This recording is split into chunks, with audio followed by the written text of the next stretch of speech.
Hi, and welcome to Vanished Stories. Before tonight's story begins, take a moment to like the video and subscribe, but only if you genuinely enjoy what I do here. Let me know in the comments where you're tuning in from and what time it is for you. It's always fascinating to see who's joining us from around the world. The news anchor's voice, a solemn requiem, pierced through the static veil of an aging television screen. Her words, heavy with the gravity of a story that would forever scar the quiet town of Millbrook, spoke of an unimaginable loss. 4 brothers, the Hartwells, vanished without a trace during what should have been a simple weekend hike on Thunder Ridge Mountain. Cameron, 22, Blake, 21, Tyler, 19, and Mason, 18, their names now whispered with a tragic reverence, disappeared on October 15, 2013, swallowed whole by the unforgiving wilderness. The camera then drifted, a somber gaze across their last known photograph. 4 young men, vibrant smiles etched on their faces, backpacks slung casually over their shoulders, unaware, so utterly unaware that this fleeting moment of camaraderie would be forever frozen in time, the final, haunting evidence of their brief passage through life. The tale of their vanishing began 5 years earlier, on what promised to be a perfect autumn morning. The Hartwell brothers had meticulously planned this expedition for weeks, a much-needed respite from their demanding college schedules, a chance to reconnect as a family. Their parents, David and Sarah Hartwell, stood on their front porch, waving goodbye, a silent ritual of farewell as their sons piled into Cameron's beat-up Honda Civic. "Be careful up there," Sarah's voice, laced with a mother's inexplicable premonition, carried on the crisp air. Cameron, confident from countless past hikes on these very mountains, shouted back, "We will, Mom." The car disappeared around the bend, carrying with it the last living glimpse their family would ever have of them. Thunder Ridge Mountain, a popular haven for day hikers and weekend campers, had always been considered safe. Its trails were clearly marked, and the forecast promised clear skies for the entire weekend.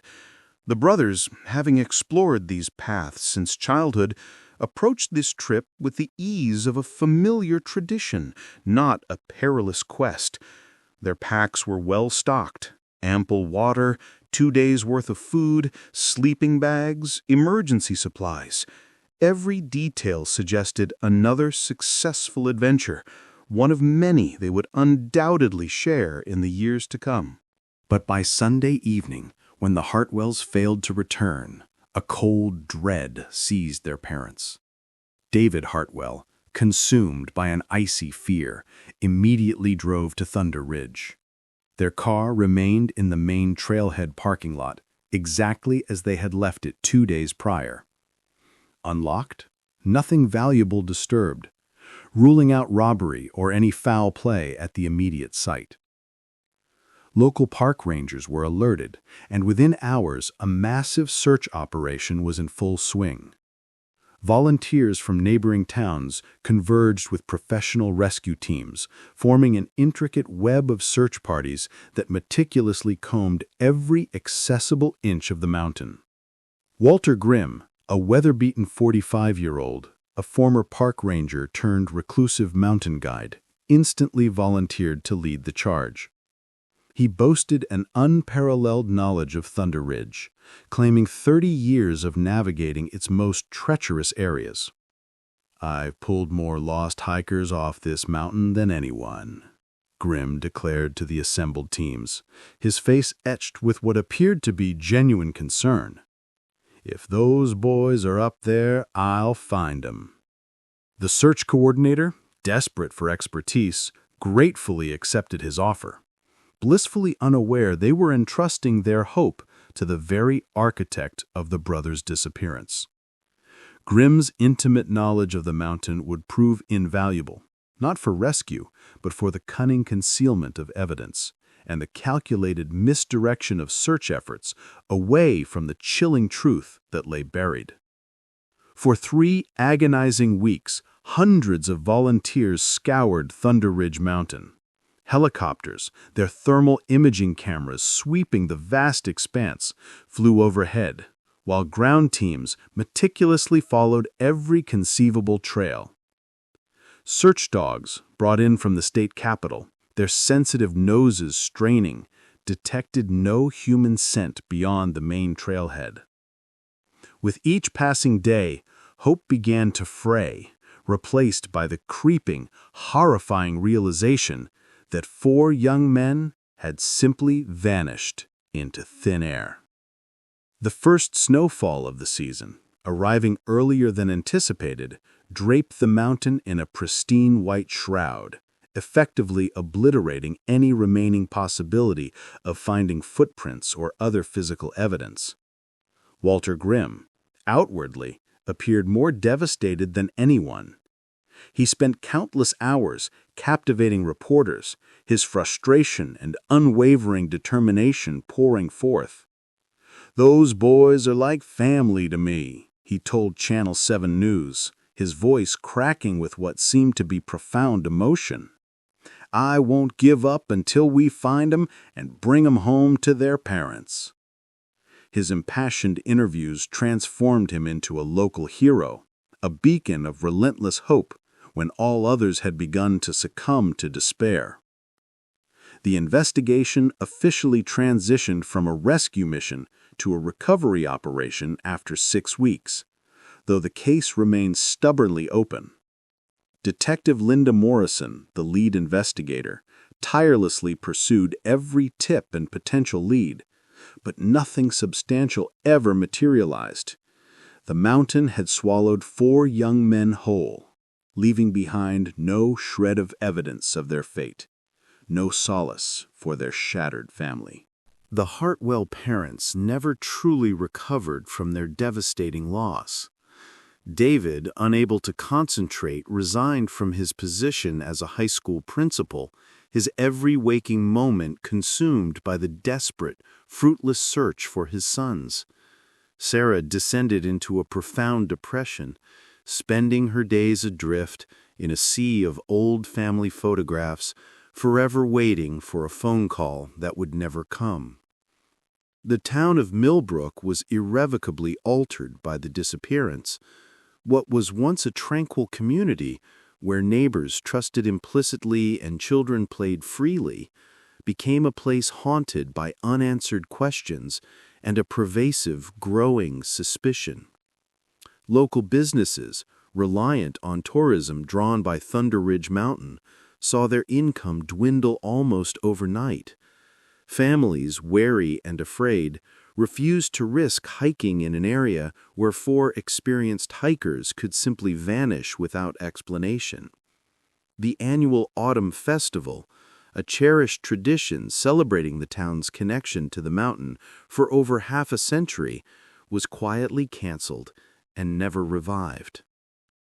Eerie theories began to circulate, whispered secrets in coffee shops and grocery store aisles.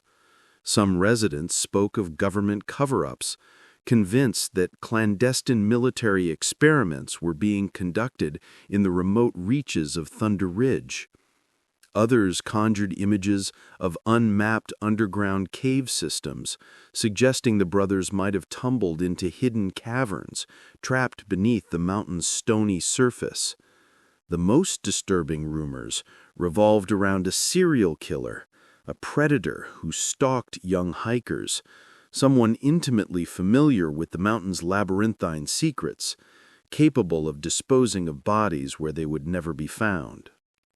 Walter Grimm, ever the puppet master, artfully fueled these theories with carefully crafted comments expertly designed to deflect attention away from the chilling truth.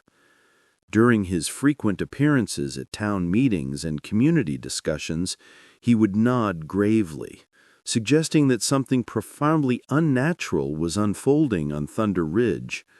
"I've been hiking these mountains for decades," he would confide to concerned citizens, his voice tinged with a feigned perplexity. "And I've never seen anything like this. 4 strong young men don't just disappear unless something very wrong is going on up there." His words carried immense weight, bolstered by his reputation as the region's most experienced mountain guide, and people trusted his judgment without question. Behind his public facade of concern, Grimm secretly reveled in the attention and the simmering chaos his actions had unleashed. He attended every memorial service for the brothers, offering hollow comfort to their grieving parents, all the while savoring the pain he had so meticulously inflicted. He even organized additional search efforts, knowing they were destined for failure, his feigned dedication serving only to bolster his image as a man desperately striving to help. Most sickeningly, he began to meticulously collect newspaper clippings and photographs related to the case, constructing a twisted, macabre shrine in his remote cabin, a chilling celebration of his perfect crime. The investigation gradually shifted focus as Detective Morrison, a woman driven by an unyielding resolve, explored every conceivable angle. She interviewed dozens of people who had been on the mountain that fateful weekend, meticulously reviewed surveillance footage from nearby businesses, and coordinated with federal agencies, even examining the unsettling possibility of kidnapping or human trafficking. Yet every lead eventually dissolved into a dead end. The case files grew thicker, each page a testament to futility, offering no new insights into the fate of the Hartwell brothers. 2 years after their disappearance, a poignant memorial service was held at Millbrook Community Church. The entire town attended, filling the sanctuary to overflowing, hundreds spilling out into the parking lot, a collective expression of grief and respect. Walter Grimm, a master of deception, sat in the front row, openly weeping as David Hartwell spoke of his 4 sons and the gaping void their absence had carved into so many lives. "They were good boys who loved this mountain and loved this community," David choked out, his voice barely audible through his profound sorrow. "Whoever knows what happened to them, please find the courage to come forward. We just want to bring our boys home." Grimm, ever the charlatan, squeezed Sarah Hartwell's hand during the service, whispering promises that he would never cease searching for answers, all the while knowing precisely where those answers lay buried. The media's fleeting attention gradually faded, drawn away by newer, more sensational stories. But the impact on the Hartwell family deepened with each passing day. Sarah, consumed by severe depression, required hospitalization, while David, a man broken by grief, became obsessed with conducting his own solitary searches of Thunder Ridge Mountain. He would vanish for days at a time, a haunted figure wandering through remote areas, his voice raw from calling his sons' names until it gave out. Local authorities, fearing he might become the next missing person, eventually had to intervene. 3 years bled into 4, with no new developments in the investigation. The case was officially reclassified as cold, though Detective Morrison, a woman haunted by the unresolved mystery, continued to work on it during her spare time. A strong, persistent suspicion gnawed at her.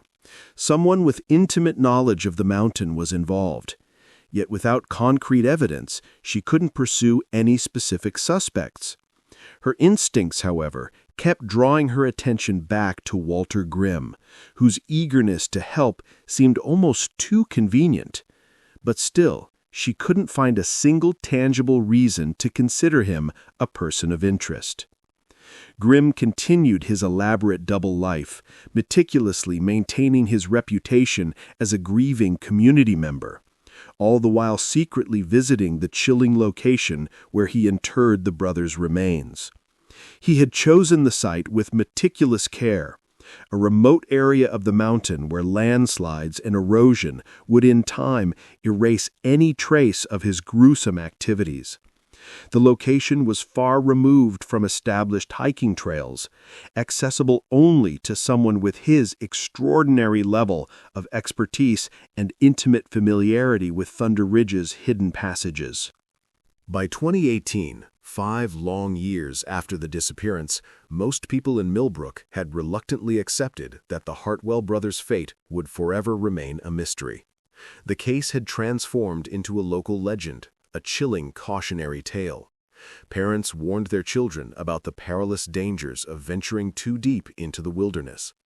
Walter Grimm had successfully woven a narrative, convincing an entire community that he was a hero, not a monster. And in his twisted mind, he began to truly believe he had committed the perfect crime. But perfect crimes, as fate often dictates, have a way of unraveling when least expected. And technology, with its unblinking eye, was about to expose secrets that had been buried for half a decade.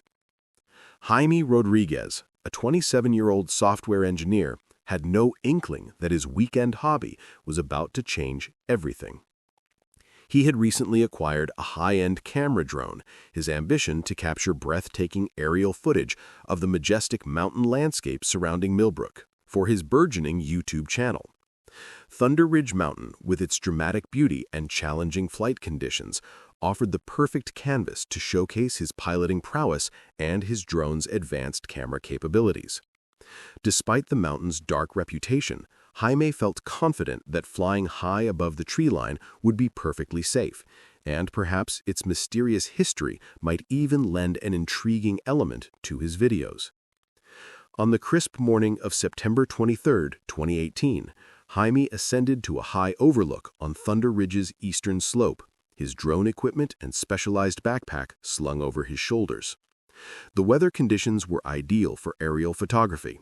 Clear skies, minimal wind, promising smooth, stable footage. He had painstakingly planned a comprehensive flight pattern that would capture the mountain's most dramatic features, including some remote areas rarely glimpsed by hikers due to their inaccessible terrain. As his drone soared to nearly 400 feet above the tree line, Jaime meticulously monitored the live video feed on his controller screen, mesmerized by the breathtaking landscape unfolding in real time. The autumn colors, at their absolute peak, created a stunning tapestry of vibrant reds, fiery oranges, and shimmering golds that stretched across the mountainside. He expertly maneuvered the drone through a series of sweeping camera movements, capturing footage he knew would be among the finest he had ever produced for his channel. 23 minutes into the flight, while skillfully navigating around a particularly steep rock formation, something unusual on the video screen snagged Jaime's attention. Wedged between two massive boulders in an area utterly inaccessible to ground-based searchers, he spotted what appeared to be a piece of fabric. The object was partially obscured beneath fallen branches and 5 years of accumulated debris, yet its faded gray color stood out starkly against the natural browns and greens of the forest floor. Jaime immediately switched his drone to hover mode and engaged the camera's powerful zoom function to get a closer look at the mysterious object. As the image sharpened, a cold dread began to coil in his stomach. He was looking at what appeared to be a jacket or a piece of clothing, weathered and torn by years of harsh mountain exposure. The fabric was faded, but still undeniably human-made, not natural forest debris. His heart began to pound a frantic rhythm against his ribs as he adjusted the camera angle and increased the zoom even further.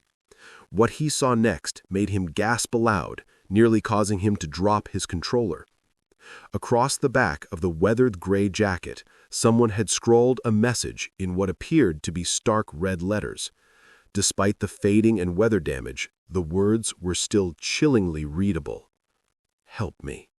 Jaime's hands trembled as he meticulously maneuvered the drone to capture multiple angles of the jacket and its desperate message. He took dozens of high-resolution photographs and several minutes of video footage, making absolutely sure to document the exact location and surrounding landmarks that would guide ground searchers to this precise spot. The implications of his discovery were overwhelming, a tidal wave of realization crashing over him. This could be the first tangible clue in the Hartwell brothers' disappearance, the long-awaited breakthrough their family had been praying for over 5 agonizing years. After safely landing his drone, Jaime, his mind reeling, immediately called the Millbrook Police Department from his cell phone. Detective Morrison, who had never truly stopped thinking about the cold case, answered his call personally. She listened with growing excitement as he haltingly described his incredible discovery. "I need you to send me those photos immediately," she commanded, her voice tight with anticipation. "And don't post anything about this on social media or tell anyone else what you found until we can get a team up there." Within 2 hours, Detective Morrison had assembled the search team and was leading them, a determined force, towards the coordinates Jaime had provided. The 5-year-old case files were remarkably fresh in her mind as she hiked through terrain that had been searched countless times before, but never from the aerial perspective that had made this monumental discovery possible. The location was so remote, so utterly difficult to access, that previous ground searches had simply bypassed the narrow crevice between the 2 large boulders where the jacket had been hidden. When the search team finally reached the site, they found precisely what Jaime's drone footage had revealed. The gray jacket was indeed wedged between the rocks, and the stark red letters spelling "Help Me" were unmistakably visible across its back. Detective Morrison carefully extracted the garment, adhering to strict evidence collection procedures, noting that despite years of exposure, the jacket was in remarkably good condition, protected by its secluded position between the boulders. Back at the police station, the jacket was immediately dispatched for forensic analysis, while Detective Morrison began the agonizing process of contacting the Hartwell family. David Hartwell, upon hearing the news, broke down in a torrent of tears. Sarah, through her sobs of profound relief, could barely speak. Finally, after 5 years of agonizing uncertainty, they had found some trace of their sons. "Which one of them was wearing it?" David choked out. But Detective Morrison explained they would have to wait for laboratory results to determine the jacket's owner. Walter Grimm learned of the discovery when Detective Morrison called to inform him that the case was being reopened. As one of the original search team leaders, he was among the first to be contacted when new evidence surfaced. "That's incredible news," he told the detective, his voice a practiced facade of enthusiasm. Privately, however, a cold panic began to grip him. How had this jacket survived exposure? How had it remained visible after all these years? He had been so meticulous in disposing of evidence, but apparently not careful enough. The investigation was about to take a dramatic, terrifying turn for him. The forensic results returned faster than anyone had anticipated, and they ripped through the complacent silence of the cold case, changing everything. The gray jacket belonged to Blake Hartwell, the 21-year-old brother studying engineering at the State University. DNA evidence unequivocally confirmed the match, but more importantly, the laboratory made a chilling discovery that sent shockwaves through the entire investigation team. The red letters spelling "Help Me" weren't scrawled in paint or marker as everyone had assumed. They were written in human blood. Blake's blood, according to the test results, applied to the fabric sometime around his disappearance in 2013. Detective Morrison stared at the lab report, her mind racing, piecing together the horrifying implications of this discovery. Someone had held Blake Hartwell captive long enough for him to scrawl a desperate plea for help using his own blood. This was no hiking accident, no simple case of 4 brothers getting lost in the wilderness. This was something far, far darker. She immediately contacted the state police, requesting additional resources, and began organizing the largest search operation Thunder Ridge Mountain had seen since the original disappearance 5 years earlier. The news of the blood evidence leaked to the media within 24 hours. Suddenly, Millbrook was swarming with reporters, camera crews, and curious onlookers from surrounding states. The quiet mountain town hadn't experienced this level of intense scrutiny since the initial search efforts, and many residents found themselves reliving the trauma they had tried so desperately to move past. The Hartwell family was besieged by interview requests, but they chose to remain silent, placing their complete trust in Detective Morrison and her expanded team. Walter Grimm observed the media circus with a growing, gnawing anxiety, though he maintained his public facade of helpful concern. He granted several interviews to news outlets, positioning himself as the local expert who had never surrendered hope of finding the missing brothers.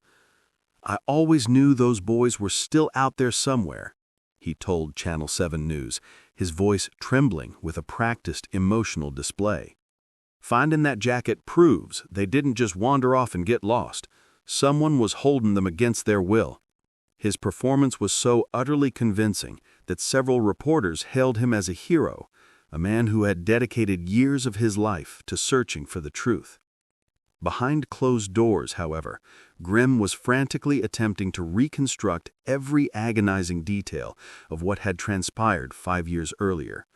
The jacket's discovery meant that investigators would now be focusing their search efforts in areas disturbingly close to his hidden burial site, far closer than he was comfortable with.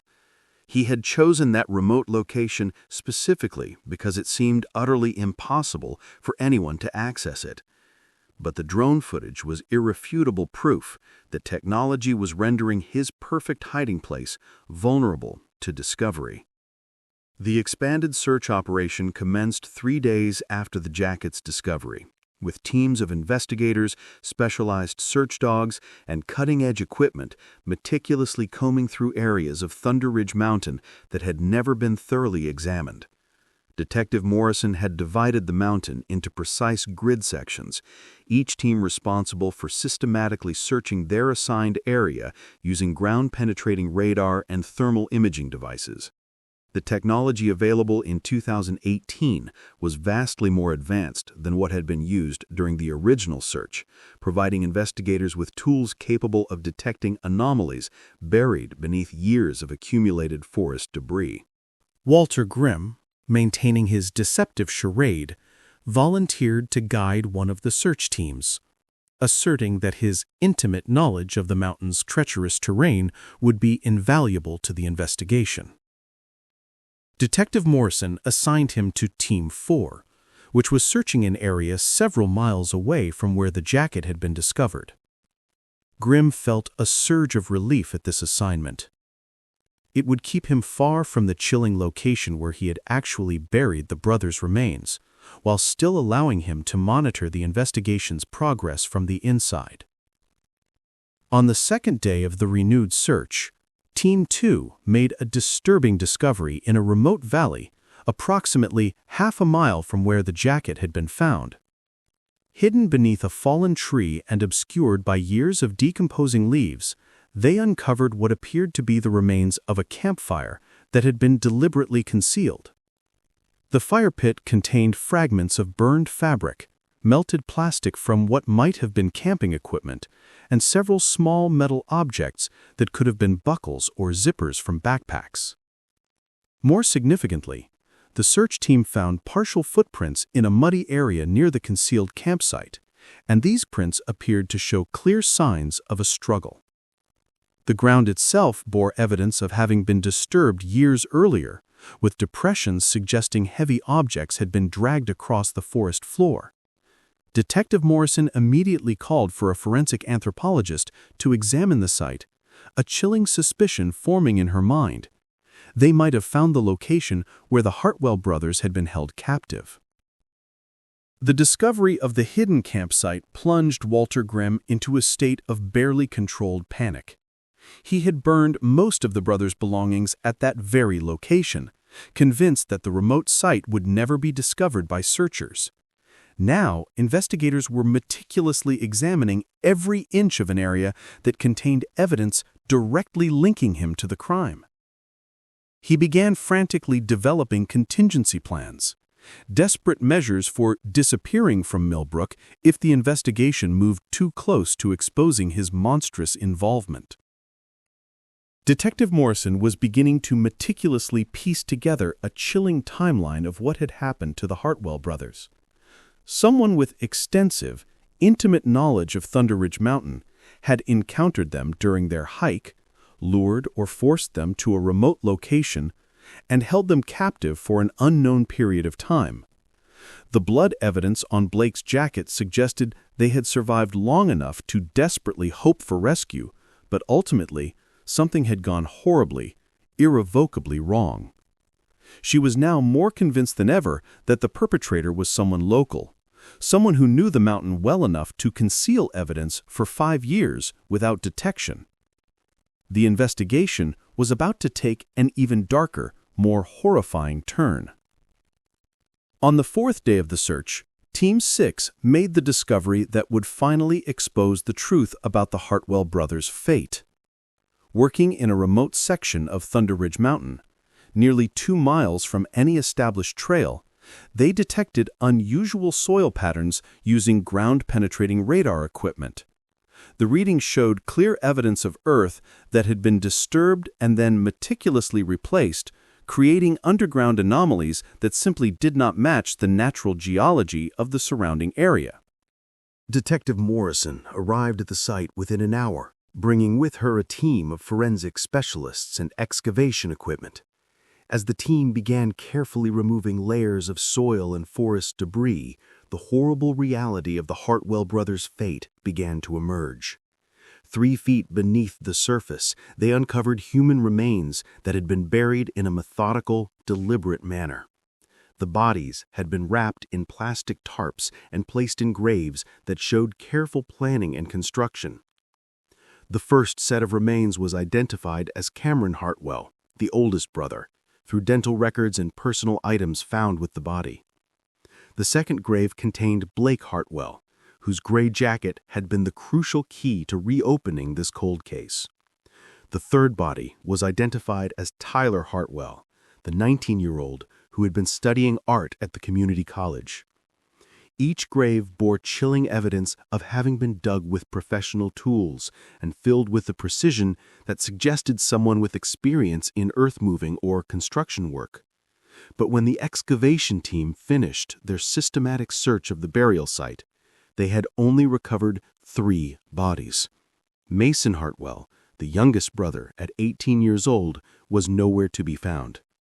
Detective Morrison stared at the 3 graves, her mind racing through the terrifying implications of this discovery. Either Mason had been buried elsewhere, or there was a chilling possibility that he might still be alive somewhere on Thunder Ridge Mountain. Walter Grimm received the news about the discovered burial site through the police radio communication system he clandestinely monitored from his cabin. The moment he heard that only 3 bodies had been recovered, he knew, with a sickening certainty, that his time was running out. The investigators would soon realize that someone with intimate knowledge of the mountain had committed these murders, and his years of helpful cooperation with search efforts would swiftly transform from heroic to deeply, damningly suspicious. Detective Morrison had already begun compiling a list of local residents who possessed the specific skills and knowledge necessary to carry out such a meticulously planned crime. Mason Hartwell's name appeared near the top of that list, accompanied by detailed notes about his extensive involvement in the original search efforts and his intimate familiarity with Thunder Ridge's most remote areas. When she cross-referenced his background information, she made a critical discovery. Grimm had worked in construction and landscaping before becoming a park ranger, giving him precisely the skills needed to dig and conceal graves in rocky mountain terrain. The arrest came at dawn on October 8, 2018, exactly 5 years and 23 days after the Hartwell brothers had vanished. Detective Morrison led a team of 6 officers to Grimm's remote cabin, fully expecting him to vehemently deny any involvement in the murders. Instead, they found him sitting calmly on his front porch with a cup of coffee, almost as if he had been patiently awaiting their arrival. "I suppose you found them," Grimm said, his voice eerily calm as the officers approached, weapons drawn. "I always knew this day would come eventually. Technology keeps getting better, and secrets don't stay buried forever on this mountain." His casual admission caught the arresting officers completely off guard. They had prepared for a potentially dangerous confrontation with a man who had managed to conceal 3 murders for 5 years. During his interrogation at the Millbrook police station, Walter Grimm provided a chillingly detailed confession that unraveled the horrifying truth about what had transpired with the Hartwell brothers. He explained that he had encountered them during their hike on October 15, 2013, while he was checking some remote areas of the mountain that were strictly off-limits to civilians. "They were good kids," he admitted, his voice devoid of any discernible emotion. "But they had wandered into an area where I was conducting some personal business that I didn't want anyone to discover." Grimm revealed that he had been using remote sections of Thunder Ridge Mountain to store and process stolen goods from burglaries he had committed across 3 counties over several years. The brothers had accidentally stumbled upon his hidden operation, and he made the split-second, ruthless decision to prevent them from ever reporting what they had seen. "I told them they couldn't leave," he explained with disturbing calmness. "I kept them in an old mining shelter for 3 days while I tried to figure out what to do." According to his confession, Blake, in a desperate act of defiance and hope, had managed to scrawl the "Help Me" message on his jacket, using blood from a cut on his hand, hoping that someone would eventually find it if they ever managed to escape. Tyler had attempted to flee on the 2nd day, but Grimm, a shadow in the wilderness, had caught him before he could reach any of the main trails. Cameron, ever the older brother, had tried to negotiate their release, promising they would never breathe a word of what they had witnessed. "On the 3rd day, things went wrong," Grimm continued, his voice utterly devoid of emotion or remorse. "They had started working together to try to overpower me, and I realized they were never going to just forget what they had seen. I couldn't let them go back to town and destroy everything I had built." He described in chilling detail killing Cameron and Blake first, then Tyler, when the younger man had tried to fight back. But when Detective Morrison pressed him about Mason Hartwell, Walter Grimm's expression shifted, twisting into something approaching a faint, unnerving smile. "The youngest one was different," he said mysteriously, his eyes glinting with a chilling satisfaction. "He was more useful to me alive than dead, at least for a while. Let's just say that Mason learned to appreciate the solitude of mountain living." When pressed for more details about Mason's current whereabouts, Grimm, his eyes now cold and unyielding, refused to provide any additional information, claiming that some secrets would die with him. The truth about Mason Hartwell's fate remained hidden, swallowed whole by the darkest, most treacherous corners of Thunder Ridge Mountain. And Detective Morrison knew, with a grim certainty, that finding the youngest brother would require unraveling even more of Walter Grimm's twisted, deeply buried secrets.